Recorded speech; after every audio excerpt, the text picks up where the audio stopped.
Before we get started with Torah study, I just can't help but acknowledge that a week ago, Rita Rubenstein was on this Zoom and attending Torah study as usual. And then in the afternoon, that's when she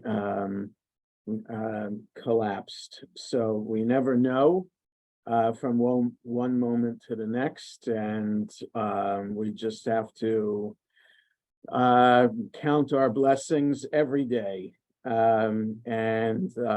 So we continue Torah study in Rita's memory, and hope and pray that her memory will always be a source of blessing and comfort to her family and to her shul family, to us. So our portion this morning is Mishpatim. We're in the Eitz Chaim on page 456. The blessing for. I will do that in a second. I was just going to finish announcing pages and then get the blessing. So 456 in Eitz Chaim, and it's chapter 21 of Exodus, whatever edition of Chumash you're using. Baruch atah Adonai Eloheinu melech haolam shekidshanu b'mitzvotav v'tzivanu la'asok b'divrei Torah. So our portion today is a continuation of last week. And remember that last week Yitro was all about getting ready to hear God speak the Ten Commandments and the description of the experience the people had at Mount Sinai. And even though it seems that every week we have a new portion that is a section that stands alone, we have to understand that these portions do not stand alone. They're part of a bigger story. And so for the first verse of our Torah portion, Ve'ele hamishpatim asher tasim lifneihem. These are the rules, or these are the laws. It's unclear exactly how to translate the word mishpat. In modern Hebrew, mishpat is a sentence, like that is speaking in sentences, that kind of sentence. So in modern Hebrew, a mishpat is a sentence, but in biblical Hebrew, rabbinic Hebrew, mishpat is also a law. So in the rabbinic understanding, there are different words for laws. Two most important ones are chok and mishpat. So in the rabbi's understanding of law and categorizing the laws, there are chukim, the plural of chok. Those are laws that are given by God with no apparent logical reason behind them. So, for example, keeping kosher is a law, a commandment given by God, but it's not logical why certain animals, birds and fish are kosher and others are not. It seems arbitrary. So laws like that without a reason given are called chukim. Laws that are logical in nature, like the laws that are presented in this week's portion, those are mishpatim. And together, chukim and mishpatim make up the canon of Jewish law. Okay, so that sorry, just looking at a text. But the very first sentence of our portion is starts with the letter Vav, so implying that this is a continuation of what came before. So we should turn back, keep your finger here, but turn back to the end of last week's portion, to page 449, and we'll have a sense of what's coming in between. 448 ends the 448 ends the giving of the Ten Commandments, and 449.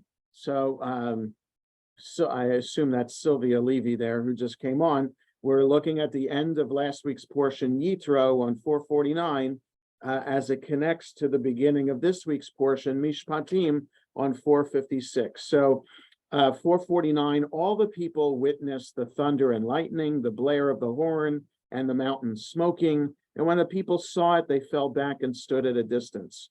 You speak to us, they said to Moses, and we will obey. But let not God speak to us, lest we die. So it's such a frightening experience, this Mount Sinai experience, that the people said to Moses, please, Moses, you be the intermediary. It's so difficult and frightening for us to hear God talk. Moses answered the people, be not afraid, for God has come only in order to test you, and in order that the fear of him may be ever with you, so that you do not go astray. So the people remained at a distance while Moses approached the thick cloud where God was. So the order of things here is also a little bit strange. We heard, what is Moses going up there for? Wasn't Moses already up there?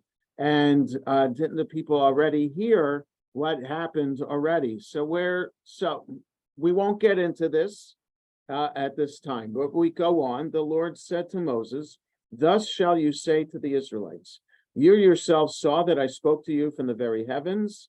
With me, therefore, you shall not make any gods of silver, nor shall you make yourselves any gods of gold.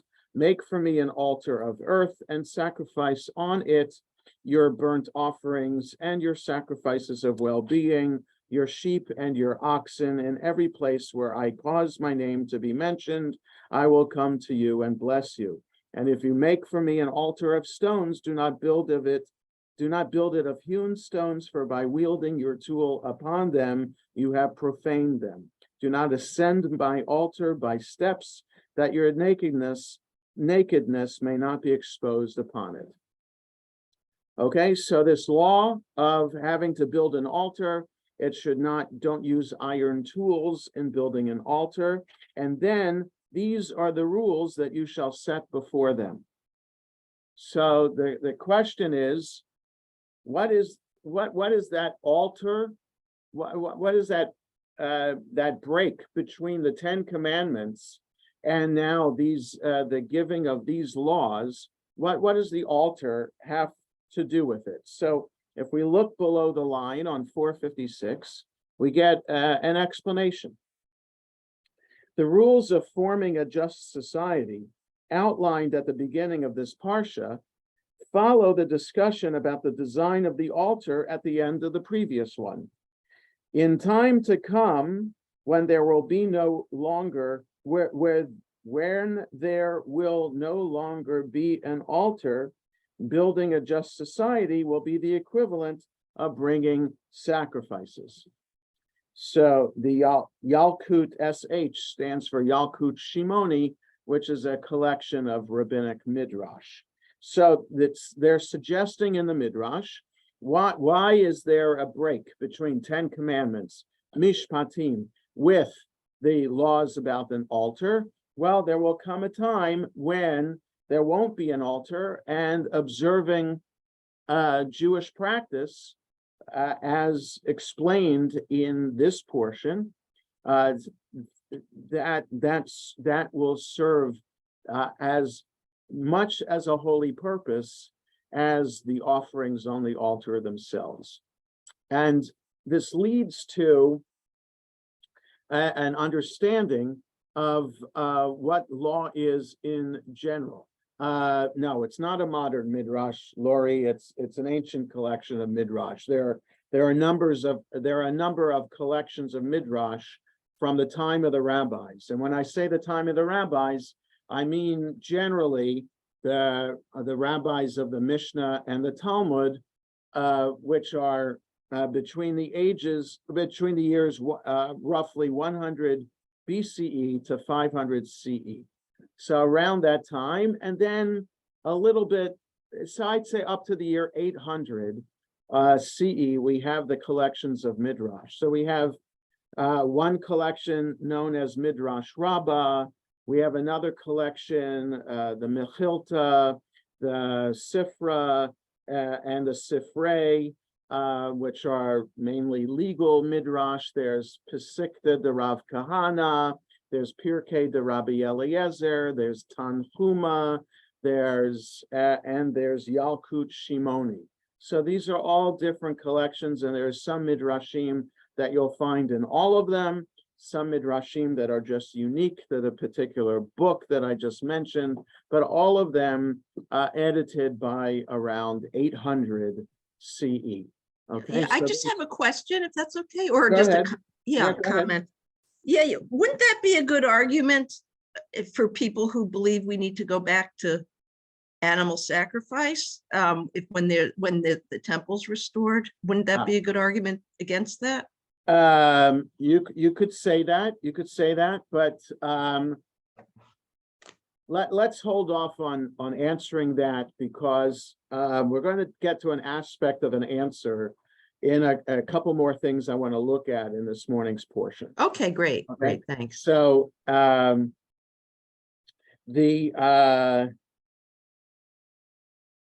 so this is comment number one about how this portion comes where it does, right after the building, the law of an altar, to say that laws come to take the place of sacrifice. Now, in the rabbinic mindset, the rabbis and their system came into being in response to the temple in Jerusalem, and mainly in response to its destruction. So the rabbis were in the process of developing their method of interpretation and their ideology while the temple was still standing. And their idea was to provide an alternative for when the people, an alternative Jewish practice system that could be in place when you can't make it to the temple in Jerusalem. But then when the temple was destroyed, the rabbinic system served to be a substitute for the temple itself. And the rabbis said, we look forward to the temple being rebuilt, but in the meantime, we have this system that will keep us Jewish and that will provide us the means of becoming holy that the sacrifices were supposed to do. Okay, so that this midrash right here is just one example of many teachings that the rabbis had about the substitute that we do today for sacrifices. So praying 3 times a day, for example, is a substitute for the altar that was burning in the temple in Jerusalem. So morning service, substitute for morning sacrifice. Afternoon service, substitute for afternoon sacrifice. Evening service, substitute for the fire that kept burning on the altar overnight. Okay, so that's just another example of many that we could bring about how our practice and prayer also are substitutes for sacrifice. But and so it just goes to show the authority that the rabbis had at their time to transform Judaism and enable it to survive. That if Judaism was only based on the temple in Jerusalem, then when the temple was destroyed by the Romans, Jewish society could have ended right there. And that would not have been unusual for the time, because there are many societies that were just destroyed through being conquered by more powerful nations and assimilation into that newer power. it just happens all the time throughout history that one civilization dies out or gets swallowed up within another, right? So it happened to the Greeks, it happened to the Romans, et cetera, et cetera. Okay, and it could have happened to the Jews if not for the brilliance of the rabbis enabling Judaism to survive without a temple. But along with that, though, is this understanding of the place the rabbis have in Judaism in general. What I mean is that many people think that Judaism is solely based on the Torah, and that everything that we do in Judaism today can be found in the Torah. And that's just not true. It is not true. The rabbis want us to think, to provide the authority behind their new method of interpretation. The rabbis want us to think that everything they did was based on the Torah. But there are a couple examples from this week's Torah portion that get to this question. So in fact, let's turn there right now and turn to page 462. Okay, so this whole understanding of, is Judaism a literal reading of the Torah, or is Judaism through the eyes of the rabbis? Okay, so is Judaism rabbinic interpretation, or is Judaism Torah only? So if we look on page 462, we see this: V'im ason yihiyeh v'natata nefesh tachat nefesh, which verse 23, that is, on 462, chapter 21, verse 23. But if other damage ensues, the penalty shall be life for life. We're talking about injury that takes place, and what is the appropriate punishment or fine or payback for injury that we cause. So we have to read this together with verse 24. Ayin tachat ayin, shein tachat shein, yad tachat yad, regel tachat ragel, kiviyah tachat kiviyah, petza tachat patza, chabura tachat chabura.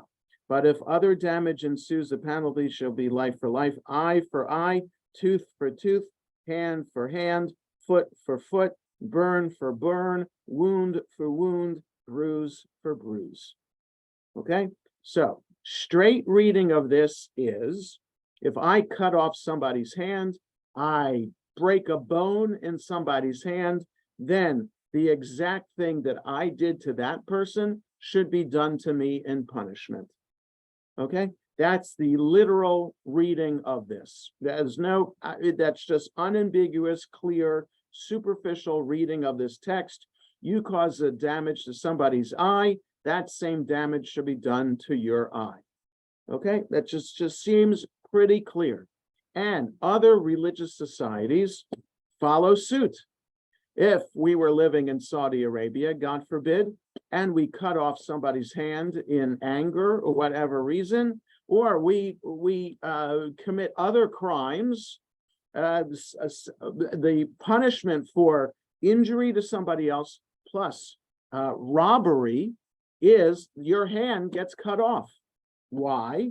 Because the Muslim tradition is based on the Jewish tradition. And here we have eye for eye, tooth for tooth, hand for hand, foot for foot. So yeah, so it becomes part of other religious traditions too. However, this is not Jewish tradition. Jewish tradition discusses this, and the rabbis extensively in the Gemara, in the Mishnah, and in the Gemara say, no, this is, we are not supposed to read this literally.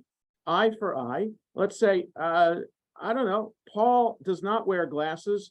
I wear glasses. So if I injure Paul's eye, I would be doing more damage to him than he would be doing to me to pay me back, because I'm not legally blind, but my eyesight is pretty bad. So if I damage Paul's eye, I would be doing more damage to him than he would be doing to me because I don't have 20/20 vision. Or to say it another way,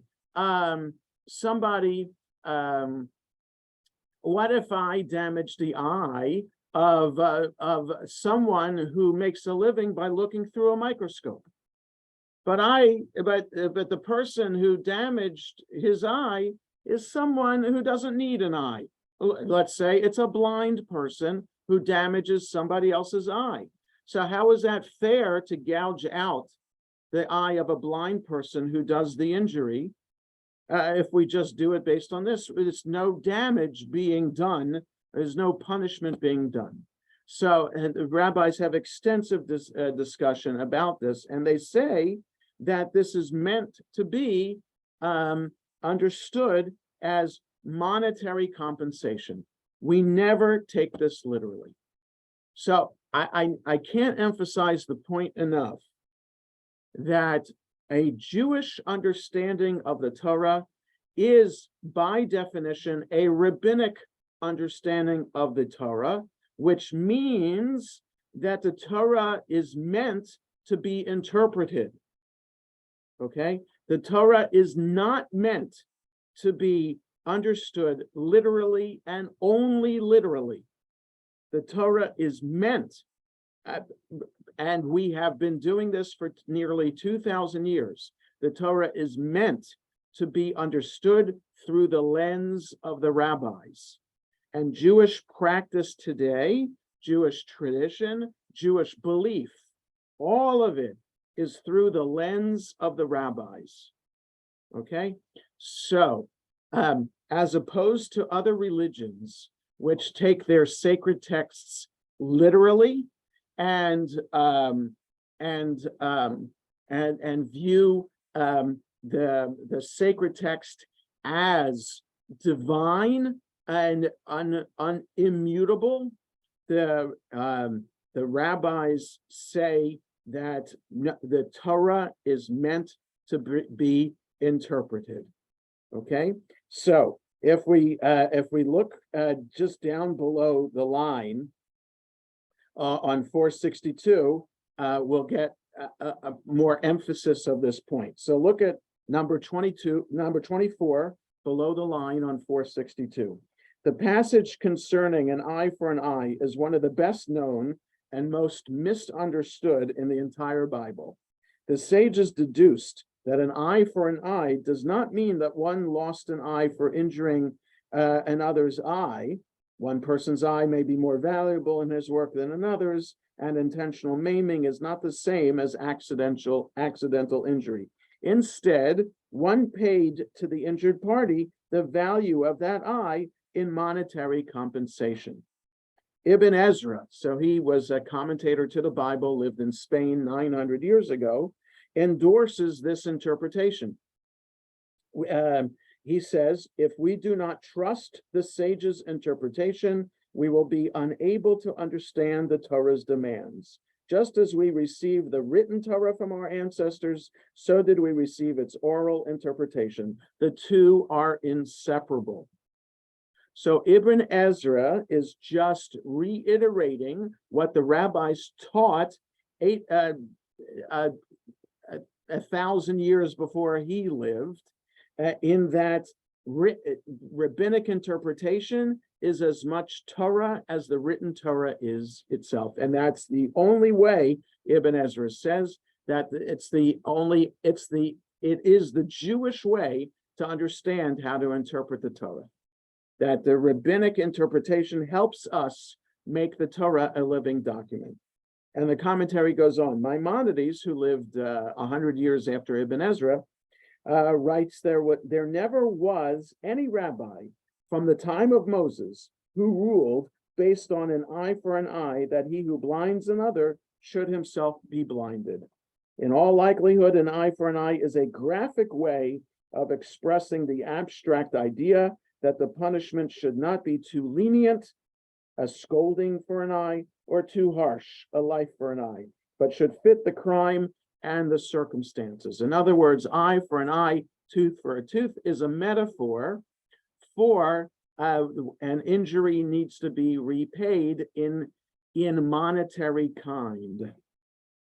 Okay, so it's a radical idea that is expressed here, but also is expressed in many other places in the Torah. We can understand this as well about creation of the world. Do we understand the creation of the world literally as described in chapter 1 of Genesis?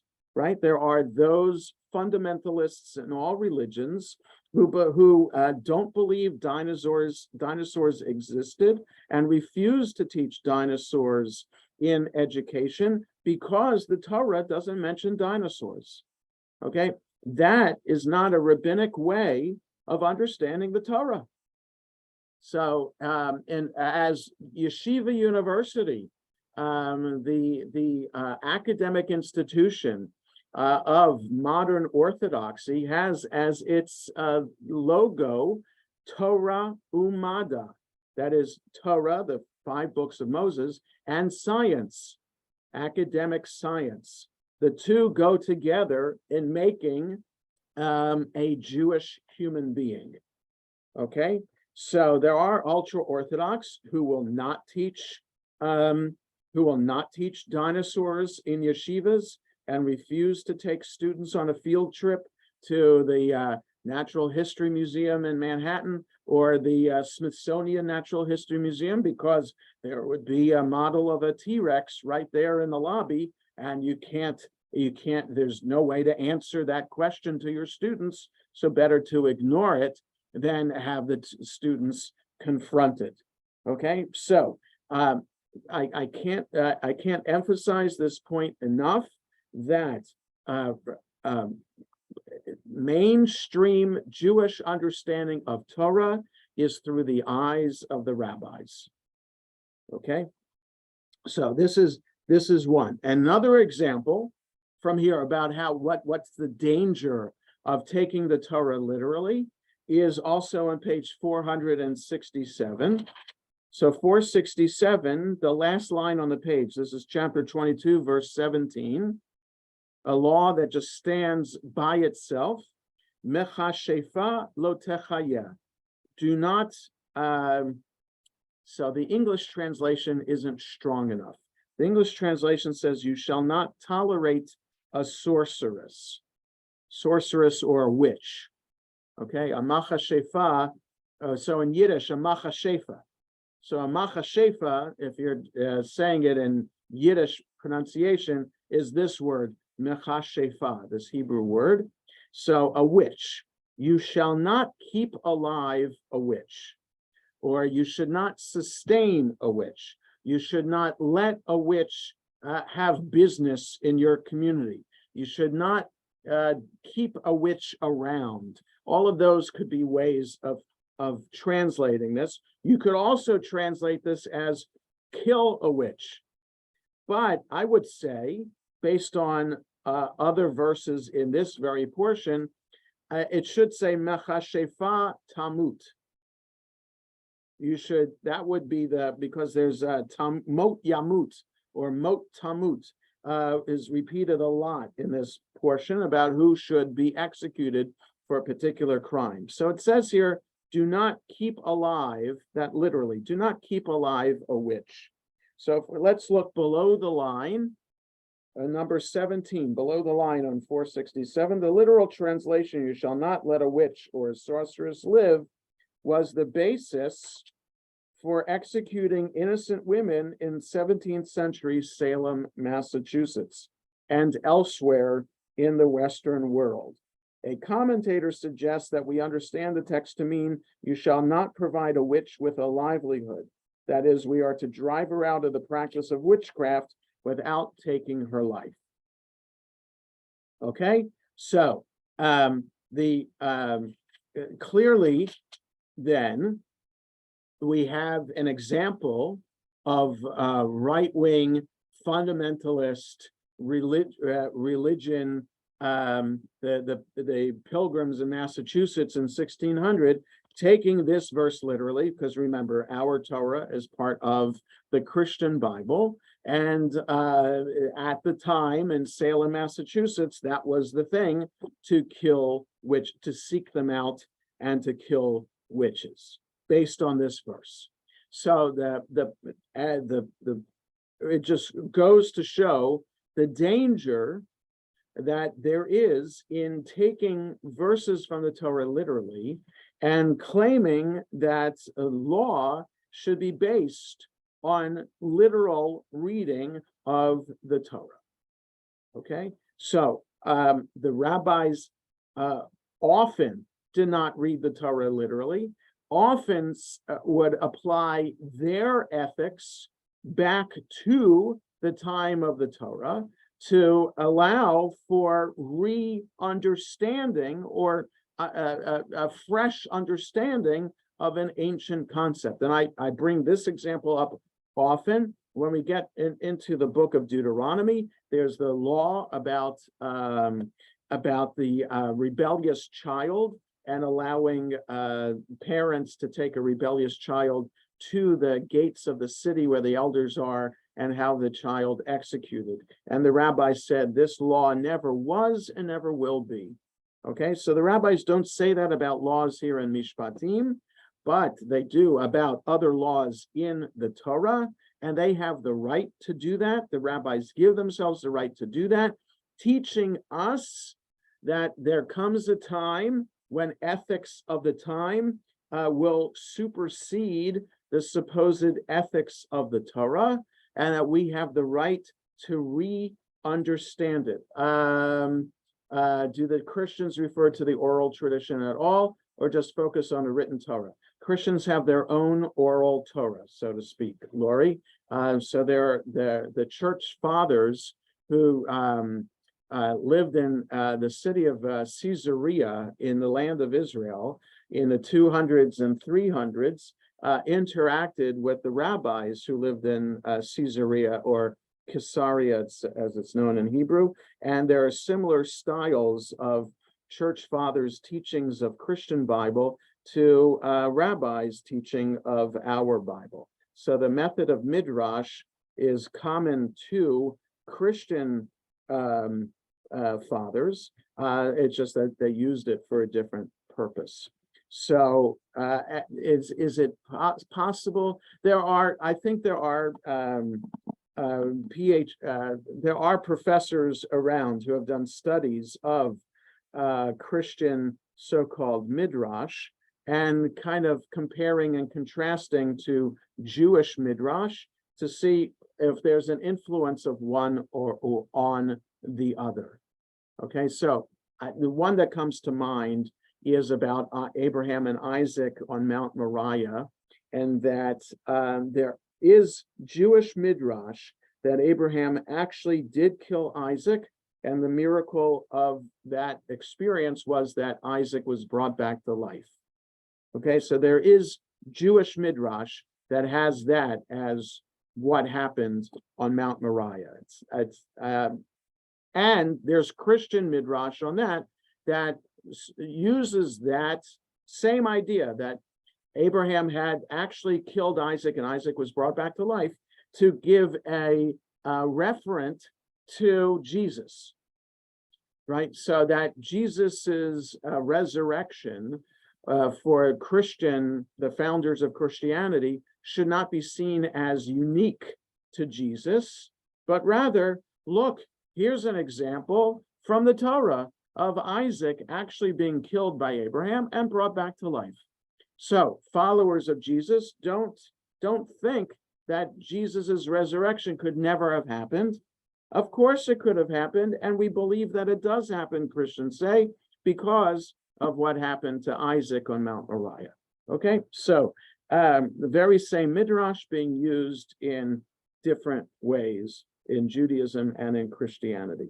So the idea that I wanted to get to is that, so when modern ethics can supersede ethics as supposedly taught in the time of the Torah and in the time of the rabbis, look to at least within the conservative Judaism and our the law committee of the conservative movement that discusses issues of Jewish law all the time. It's an active committee within the conservative movement made up of rabbis who discuss issues of Jewish law. And one that was discussed 17 years ago for a period of a couple of years by the law committee is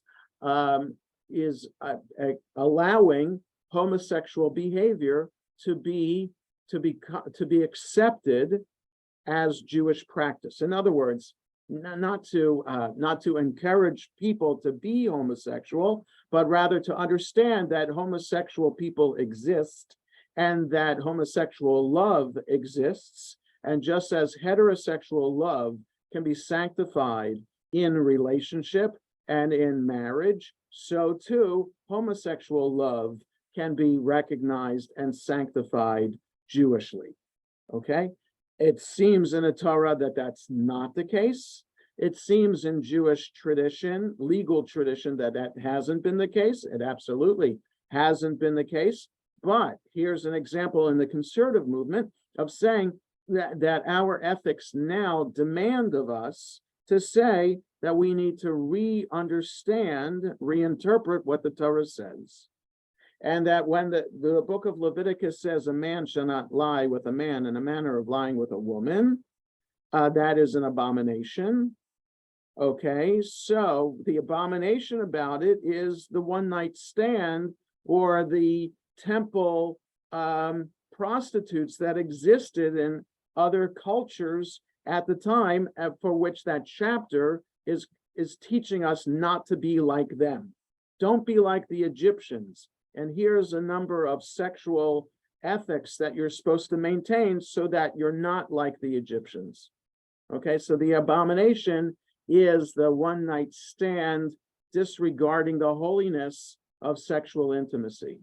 Okay, and so that's how the rabbis of the conservative movement reinterpreted that to still maintain homosexuality as a new ethical understanding that still can fit in the umbrella of Jewish tradition. Okay, and there's nothing heretical about that, and it shouldn't be understood as heresy or disregarding Torah, as some might say who are more right-wing than the conservative movement about this whole thing. That it's part and parcel of what it means to be Jewish today, to follow rabbinic tradition and seeing the Torah as a text that is intended to be interpreted, not intended to be carved in stone. Okay, and the other example about this, of course, is just the very first law that our portion talks about back on page 457. It should be surprising to us that the portion starts 457 verse 2, Ki tikneh eved ivri shesh shanim ya'avod uvashvi'it yetzeh lachofshi chinam. When you buy a Hebrew slave, 6 years he should work, and in the 7th he should be let go to freedom, to complete freedom. So it says here he shall go free without payment. He should be absolutely free in the 7th year. You can only own a slave for 6 years. Okay, so how is it that a group of slaves who are becoming a nation maintain the very institution of slavery that they were just freed from? So slavery clearly was something that was accepted in society at the time. And it went, rabbinic law has lots of laws about how to maintain a slave, or it depends on how you translate it, an indentured servant. Okay, so there's a slippery slope of understanding slavery to indentured servitude to someone who's just working off a debt by working for somebody else. So the idea of servitude, of slavery, is a concept in the time of the Torah, but we understand, of course, slavery in America, those who were proponents of maintaining Black people as slaves looked to this very verse and this whole section about slavery as a proof text to say that none other than the holy text of the Bible allows for slavery to exist. Whereas there were rabbis in the South before 1865 who were said the same thing, that it's perfectly acceptable to own a Black person as a slave. And then there were rabbis at the same time who were anti-slavery, but they did not follow the laws in the Torah about slaves, right? But the idea that slavery could exist is based on the Torah, even though the way that they were doing it was not on the Torah. It's the danger of seeing something in the Torah to provide reason for our actions today, and it's and those who claim to be acting on behalf of the Torah, which essentially means doing what God commands us to do, that is very, very dangerous. So I'll comment about what's going on in the state of Israel.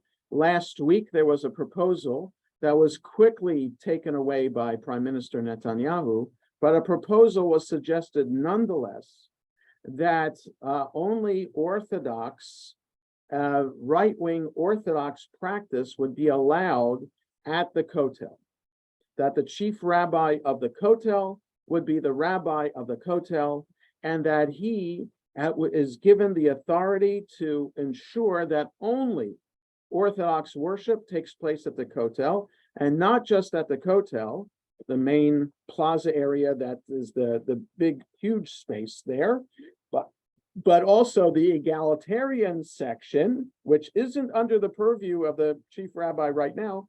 The egalitarian plaza should not be allowed for any kind of worship other than Orthodox worship.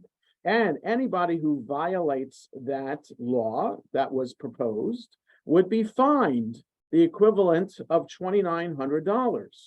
So women of the wall who meet every month on Rosh Chodesh to conduct a service there, everybody who would be participating would be fined for that. And even on Shabbat, if somebody would dare to use a cell phone on Shabbat at the Kotel, they also would be fined. So that's the danger of taking the Torah literally, because one would want to impose, it could lead to one imposing one's interpretation on other people. And I don't believe religion is meant to do that. And I believe that the rabbis also didn't believe that either. The rabbis of the Mishnah and the Talmud did not believe that their will should be imposed on everyone. They never said that. Certainly they taught the ideals of society, but the fact that there are majority and minority opinions that are maintained throughout the Mishnah and the Gemara means that conversation always takes place, and study and interpretation always takes place. That's part and parcel of what it means to understand these laws that are presented here in the portion Mishpatim and elsewhere in the Torah. So I'll conclude with this statement. So understanding the Torah means to understand it in the lens of the rabbis. That is through interpretation, not through literal reading. Questions or comments about this? Yes, Barbara. You have to unmute. Yeah, go ahead. Where does it say that women are second-class citizens? So that's also from the rabbis. The Torah does not say any place that a woman is to be treated as second-class citizen. The problem is that with the nature of Hebrew language, that Hebrew language is gender-based. So the Torah talks in the masculine, which is the default. In talking to a group of people, one talks in the masculine. So the rabbis understood that that all observance of all commandments is incumbent upon men, and that women are not obligated. It's voluntary for women based on how the language is written.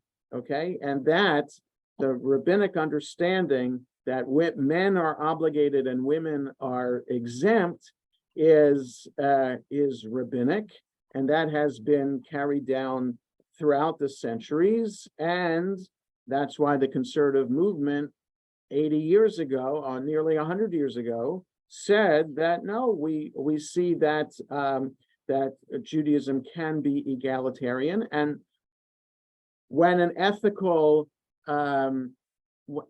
when ethics change to the point where it seems obvious that the new ethics should be the ethics to be followed, that is, that women should be treated equally in society, then there comes a point where Judaism has to respond.